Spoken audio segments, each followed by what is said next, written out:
Coach Ladd, I wanted to ask you, I heard that in your own life you were greatly influenced by a football coach. Could you tell us how that shaped your life? You know, I kind of took a little bit from all the coaches I had, good and bad. So as I went through my career, my high school coach was great. He was very knowledgeable. My college head coach was really good too, Darryl Rogers.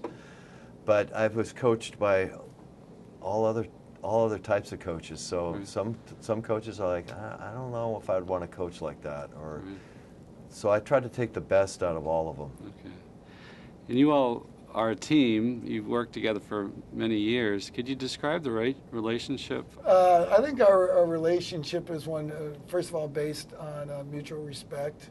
We've been friends for 34 years, and our value. I mean, although we're different personalities, our values we've always linked together with our values, and we've really developed a great relationship, and I think we kind of stood side by side building that program together with what we wanted to accomplish. In the movie, we saw elements of like the chapel sessions, the prayer meetings, and the commitment cards. Can you describe I'll put this to both of you, the chapel sessions? What would happen there? Well, we usually start out with a song, and then a requirement was that they had to bring in a New Testament scripture piece that they'd have to speak to, and then some other motivational reading that they'd have to bring also. And once those were presented by the kids, they had to tell what it meant to them or why they brought those or why they chose them. And then we opened it up to the whole team for discussion. And then Terry and I would usually conclude whatever it was that was discussed or brought in. It was real powerful. It's something that you get to do away from the field. A lot of it has nothing to do with football, and it's consistent with what our school does and in the classroom. So we want to infuse that into our team also. Yeah, chapel gives us a chance to get away from everything and pray together and just be each other in a spiritual sense, which we think is really important. So every Thursday, you all would pray together and have that reflection. The day before every game, whatever that game is, the day before the game. And you also encourage the young people to express some of their emotional life.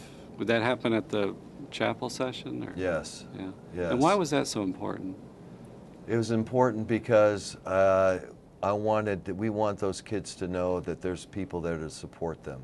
And there are people that always be there for them. And it's a safe environment to do that. It's okay to open up and tell how you're feeling. And it's okay to open up and tell your fears or your triumphs and share it with other people. Everybody's there to help them, and everyone's there to support. We hear a lot about leadership today, forming leaders. You all talk a lot about following, though, and serving. Could you tell us about that theme that you imparted to the players? Well, I think one of the greatest leaders of all time was actually told us all that you have to follow first. Right. The first will be last, and the last will be first. So, you know, I think that's a very strong way to lead, is to humble yourself and to be an example. In your own faith life, how would you describe that?